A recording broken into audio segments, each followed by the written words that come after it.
Los Tres Mosqueteros, Alejandro Dumas, capítulo 51, oficial.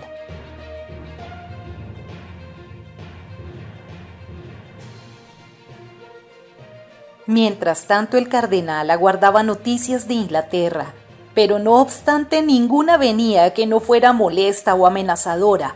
Aunque fuera atacada La Rochela, por muy seguro que pareciera el triunfo gracias a las precauciones tomadas, y principalmente al dique que no dejaba penetrar ninguna embarcación en la ciudad sitiada, el bloqueo podía durar aún mucho tiempo. Para las armas del rey esto era ya una gran afrenta y un disgusto mayor para el cardenal, quien, si bien es cierto que no tenía que enemistar a Luis XIII con Ana de Austria, estando ya esto hecho, tenía que reconciliar al señor de Bassompierre que había reñido con el duque de Angulema. La ciudad, no obstante la increíble perseverancia de su corregidor, intentó una especie de motín con el fin de rendirse. El corregidor hizo ahorcar a los amotinados. Esta ejecución tranquilizó de tal modo los ánimos más ardientes que se decidieron entonces a dejarse morir de hambre, considerando esta muerte más lenta y no tan inminente como la muerte por estrangulación. Por su parte, algunas veces los sitiadores detenían a los mensajeros que los de La Rochela enviaban a Buckingham, y otras a los espías que éste enviaba a los de La Rochela. En uno y otro caso se instruía el proceso con la mayor prontitud. Su eminencia pronunciaba esta sola palabra: «ahórquenlo». Se invitaba al rey a que presenciara la ejecución. El rey iba con su habitual displicencia, se ponía en el mejor sitio para ver la operación en todos sus pormenores.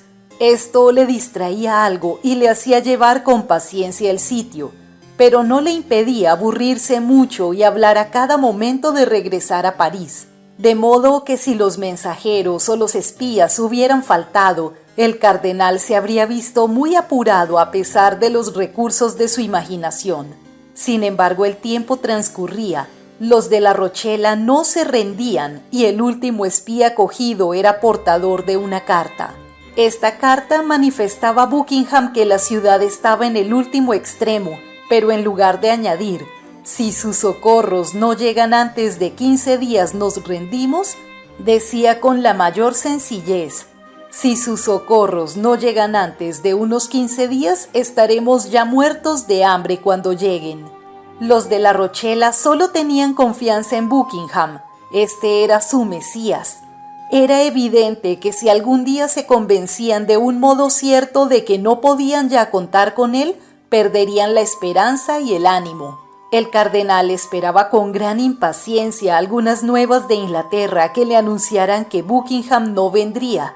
La cuestión de tomar la ciudad por asalto, tratada muchas veces en el Consejo del Rey, fue siempre desechada. Primeramente, La Rochela parecía inexpugnable, y luego que el cardenal dijera lo que quisiera, sabía muy bien que el horror que produciría el derramamiento de sangre en aquel encuentro en que debían pelear franceses contra franceses era un movimiento retrógrado de 60 años impreso a la política, y el cardenal era en aquel tiempo lo que se llama hoy un progresista. En efecto, el saqueo de La Rochela y el asesinato de 3 o 4 mil hugonotes que se hubieran dejado matar se parecería mucho en 1628 a la jornada de San Bartolomé en 1572. Finalmente, sobre este último extremo que no pugnaba de ningún modo al católico rey, venía siempre este otro argumento de los generales sitiadores: La Rochela es invencible excepto por hambre. El cardenal no podía apartar de su imaginación el temor en que le tenía semejante estado de cosas. Él también había llegado a conocer las terribles cualidades de aquella mujer que era algunas veces serpiente y otras leona. ¿Le habría hecho traición? ¿Habría muerto?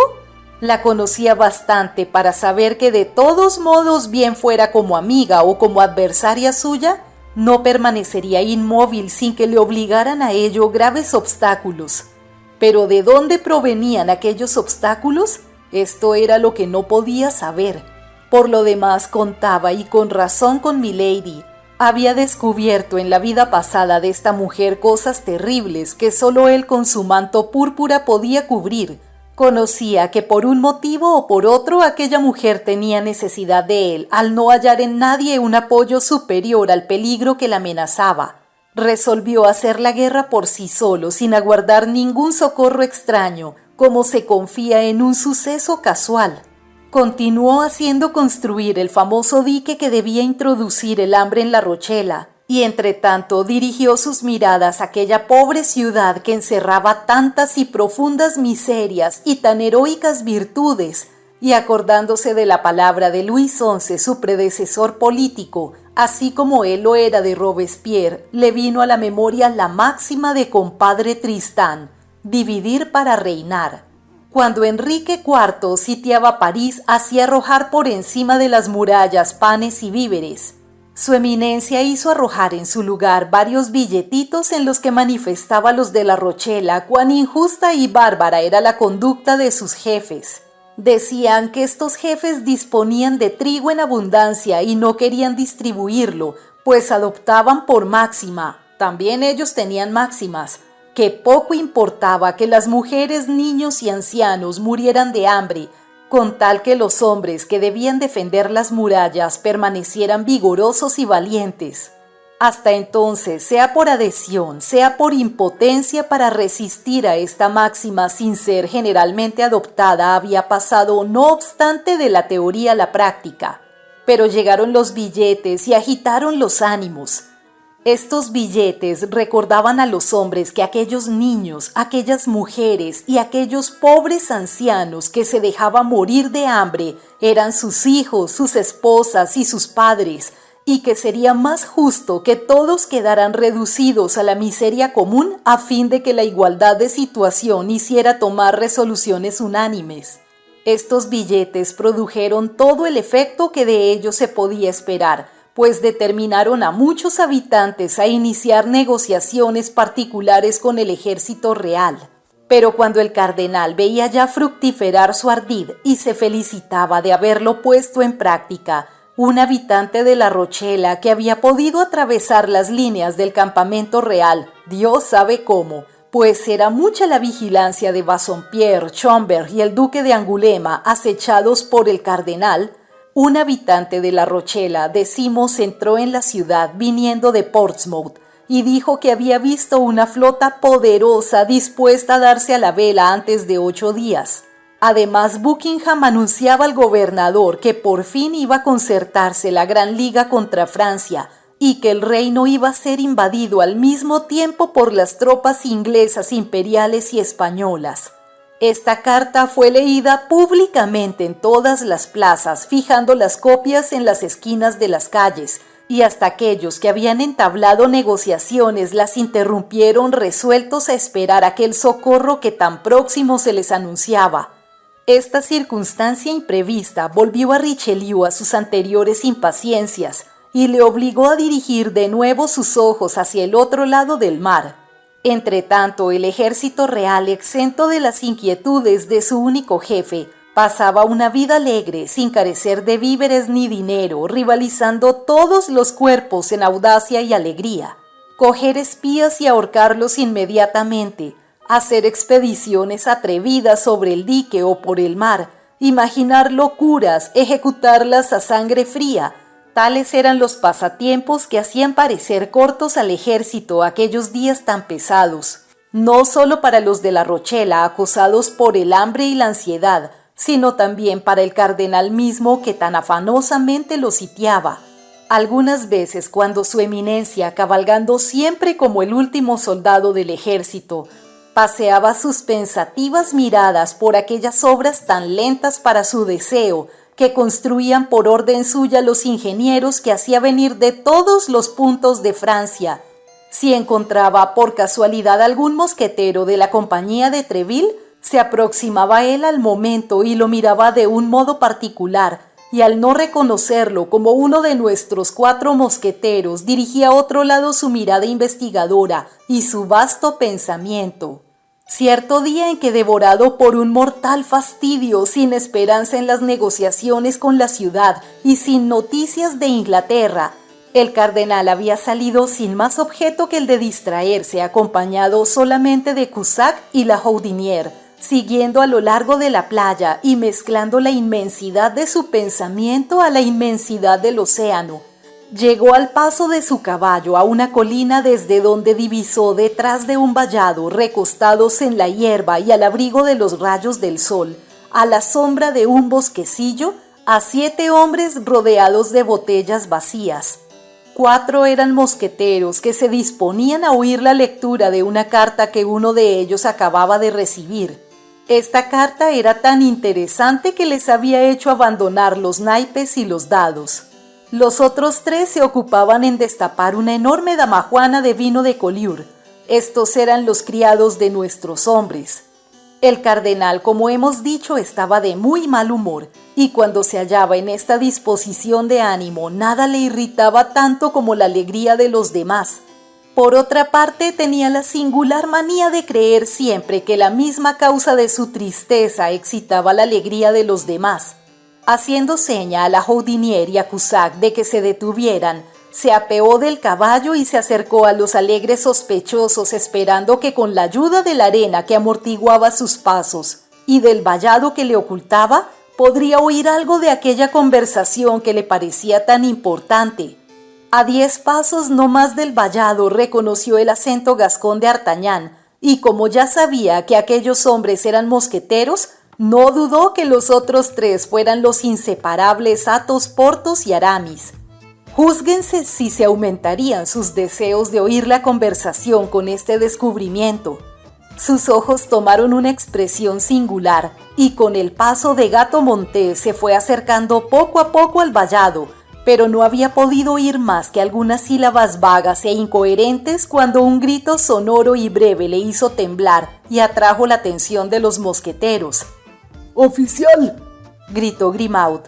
«Parece que hablas, bribón», dijo Athos levantándose sobre un codo y fulminando a Grimaud con su grave mirada. Grimaud no añadió ni una sola palabra, conteniéndose con extender el dedo índice en la dirección del vallado, señalando así al cardenal y su escolta. De un salto, los 4 amigos se pusieron de pie y saludaron con el mayor respeto. El cardenal parecía estar furioso. «Con que también los caballeros mosqueteros tienen su guardia», dijo. «¿Será que los ingleses llegan por tierra o que los mosqueteros se consideran como oficiales superiores?» «Señor», respondió Athos, pues en medio del desconcierto general él solo había conservado la calma y su sangre fría de gran señor que no le abandonaba nunca. «Los mosqueteros, cuando no están en servicio o han salido de él, beben y juegan a los dados y son oficiales superiores para sus criados». «¿Criados?», exclamó el cardenal. «Criados que tienen la consigna de avisar a sus amos cuando pasa alguien. No son lacayos sino centinelas».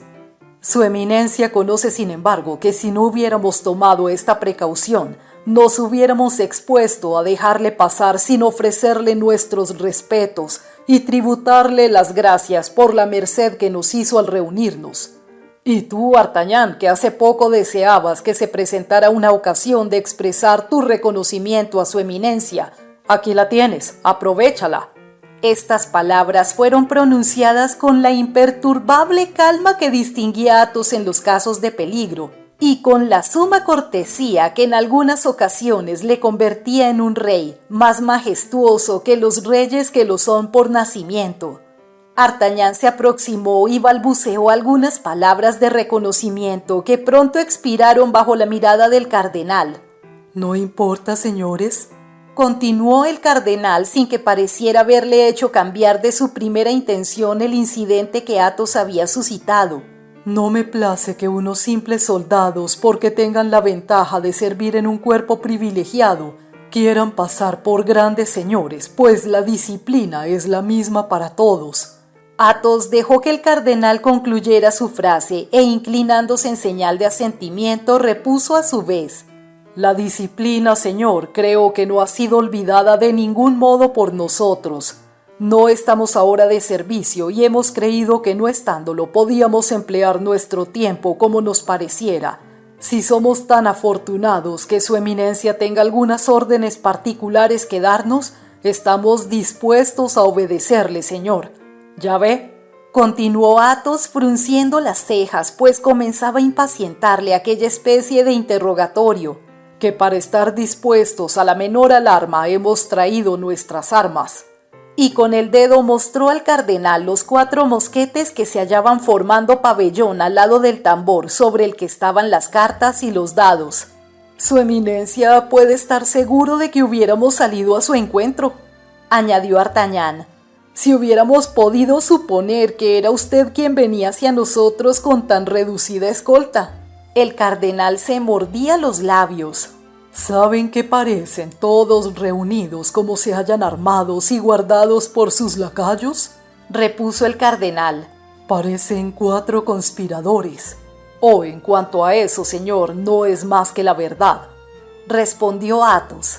«Y conspiramos como su eminencia pudo verlo la otra mañana solamente contra los de la Rochela».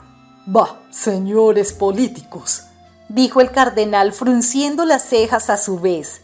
«Quizás encontraría en sus cerebros el secreto de bastantes cosas si se pudiera leer en ellos, como en esa carta que estaban leyendo hace poco y que han ocultado en cuanto me han visto venir». Athos se puso encarnado como la grana y dio un paso hacia su eminencia. «Se diría que sospecha verdaderamente de nosotros, monseñor, y que estamos sufriendo un verdadero interrogatorio. Si es así, desearíamos que su eminencia se dignara explicarse, y al menos sabríamos a qué atenernos». «Y aun cuando fuera un interrogatorio», repuso el cardenal, «otros que son más que ustedes lo han sufrido, señor Athos, y han respondido». «Por eso, señor, he dicho a su eminencia que no tenía más que interrogar y estábamos dispuestos a responder». «Pues entonces, ¿qué carta era esa que iba a leer, señor Aramis, y que ha ocultado?» «Una carta de una mujer, señor». «Oh, ya veo que es menester ser discreto con esa clase de cartas. Sin embargo, pueden enseñarse a un confesor. Bien sabe que he recibido las órdenes». «Señor», contestó Athos con una calma tanto más terrible cuanto que jugaba su cabeza al dar esta respuesta. «Señor, la carta es de una mujer, pero no está firmada ni por Marion Delorme ni por la señora de Aguilón». El cardenal se puso pálido como la muerte, sus ojos brillaron como un relámpago. Se volvió para dar una orden a Cahusac y a la Jordinière. Athos observó su ademán y dio un paso hacia los mosquetes sobre los que los 3 amigos habían fijado ya los ojos como hombres no dispuestos a dejarse prender. El cardenal y los suyos no eran más que 3, los mosqueteros y sus criados eran 7. Juzgó que la partida sería tanto menos igual cuanto que Athos y sus compañeros conspiraban verdaderamente. Por uno de aquellos rápidos giros que tenía siempre a su disposición, toda su cólera se convirtió en una sonrisa. «Vamos, vamos», dijo. «Son unos intrépidos jóvenes, tan orgullosos como el sol y fieles a toda prueba, y no está mal velar uno mismo cuando también se vela sobre los demás. Caballeros, no he olvidado la noche en que me sirvieron de escolta para ir al Palomar Rojo. Si hubiera algún peligro que temer en el camino que voy a seguir, les suplicaría que me acompañaran, pero como no hay ninguno, quédense donde están, acaben sus botellas, su partida y su carta. Adiós, señores». Y volviendo a montar al caballo que Cahusac le había aproximado, lo saludó con la mano y se alejó. Los 4 amigos de pie e inmóviles le siguieron con la mirada sin hablar una palabra hasta que se perdió de vista. Luego se miraron. Todos tenían la fisonomía consternada, pues a pesar del adiós amistoso de su eminencia, conocieron que el cardenal se iba con el corazón lleno de cólera. Solamente Athos sonreía con una sonrisa de poder y de desprecio. Cuando el cardenal se halló a distancia, dijo, pues que tenía bastantes ganas de desahogar su mal humor en cualquiera: «Este Grimaud ha hablado muy tarde». Grimaud iba a responder para excusarse. Athos levantó el índice y el criado calló. «¿Hubieras entregado la carta, Aramis?», preguntó D'Artagnan. «Estaba decidido», dijo Aramis con su voz dulce. Si hubiera exigido la entrega de la carta, se la hubiera presentado con una mano y con la otra le habría atravesado el cuerpo con la espada. Así lo suponía yo, dijo Athos. Y por eso me interpuse entre tú y él. A la verdad, ese hombre es muy imprudente al hablar así a otros hombres. Se diría que nunca ha tenido que habérselas más que con mujeres o con niños. Mi querido Athos, te admiro, pero sin embargo no nos hemos conducido bien. ¿Cómo que no nos hemos portado bien?, exclamó Athos. ¿A quién pertenece ese aire que respiramos? ¿A quién ese océano sobre el que se extienden nuestras miradas? ¿A quién esta arena en que permanecemos recostados? ¿A quién esa carta de tu amada? ¿Acaso al cardenal? A fe mía, ese hombre se figura que el mundo entero le pertenece. Y tú estabas ahí tartamudeando, estupefacto, anonadado. Se hubiera dicho que la Bastilla se levantaba a tu vista y que una gigantesca medusa te convertía en piedra. ¿Es acaso conspirar estar enamorado? Quieres a una mujer a quien el cardenal ha hecho encerrar. Tú quieres sacarla de las manos del cardenal. Esta es una partida que juegas con su eminencia. Esta carta es tu juego. ¿Por qué habrías de mostrar tu juego a tu enemigo? Que lo adivine está bien. Nosotros también adivinamos el suyo. Es cierto, está lleno de razón lo que has dicho, Athos. En ese caso, no se hable más de lo que ha pasado y que Aramis siga la lectura de la carta de la prima en el punto en que su eminencia le interrumpió. Aramis sacó la carta de su bolsillo. Los tres amigos se acercaron a él y los tres criados se agruparon de nuevo en derredor de la dama Juana. ¿No has leído más que una línea o dos?, repuso Artagnan. Vuelve a leer desde el principio. Con mucho gusto, repuso Aramis. Mi querido primo, me parece que al fin me decidiré a partir para Stenay, donde mi hermana ha hecho entrar en el convento de Carmelitas a nuestra doncella. La pobre niña se ha resignado a creer que no puede vivir en ninguna otra parte sin que la salvación de su alma se halle en peligro. Sin embargo, si los negocios de nuestra familia se arreglan como deseamos, entiendo que correrá el riesgo de condenarse y vendrá al lado de los que echa de menos tanto más cuanto que sabe que continuamente están pensando en ella. Entretanto, puedo asegurarte que no es muy desventurada. Todo lo que desea es una carta de su amigo. Bien, sé que esta clase de mercancías pasan con dificultad entre las rejas, pero después de todo, como no ignora mi querido primo, pues tiene bastantes pruebas para creer que no soy torpe, me encargo por consiguiente de su comisión. Mi hermana le da las gracias por su eterno recuerdo. Ha tenido algunos momentos de grandes inquietudes, pero ya se halla algo más tranquila habiendo enviado allá abajo un emisario para evitar sorpresas. Adiós, mi querido primo. Comunícame noticias tuyas con la mayor frecuencia que puedas, es decir, todas las veces que creas poder hacerlo con seguridad, y recibe un beso de María Michón. ¡Oh, qué dicha te debo, Aramis!, exclamó Artagnan. Querida Constanza, por fin tengo noticias tuyas. Vive, está en seguridad en un convento, permanece en Stenay. ¿Hacia dónde está Stenay, Athos? Hacia la frontera con Alsacia, en Lorena. En cuanto se levante el sitio, iremos a dar un paseo por allí. Espero que no ha de tardar mucho, repuso Porthos, porque esta mañana han ahorcado a una espía que ha declarado que los de la Rochela se están manteniendo con el cuero de sus zapatos. Suponiendo que después de tragarse el cuero se coman también la suela, no veo que les pueda quedar después, a menos que se coman unos a otros. ¡Pobres necios!, exclamó Athos bebiendo un vaso de buen vino de Burdeos, que sin tener en aquella época la fama que tiene hoy no la merecía menos. ¡Pobres necios! Como si la religión católica no fuera la mejor y la más consoladora de todas. Es igual, repuso después de haber pasado la lengua por el paladar.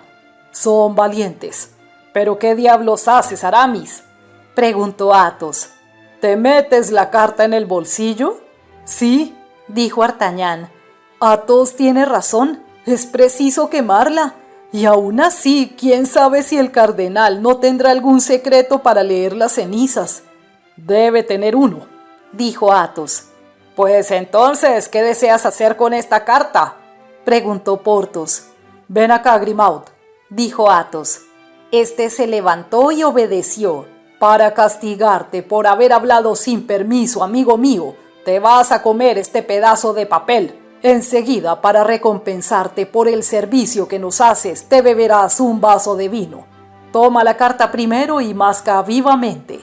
Grimaud sonrió y con los ojos fijos en el vaso que Athos acababa de llenar hasta el borde, mascó el papel y se lo tragó. Muy bien, Grimaud, dijo Athos. Ahora toma esto. Está bien, te dispenso de dar las gracias. Grimaud sorbió silenciosamente el vaso de vino de Burdeos, pero sus ojos levantados al cielo hablaban todo el tiempo que duró esta grata operación, un lenguaje que aunque mudo no era por eso menos expresivo.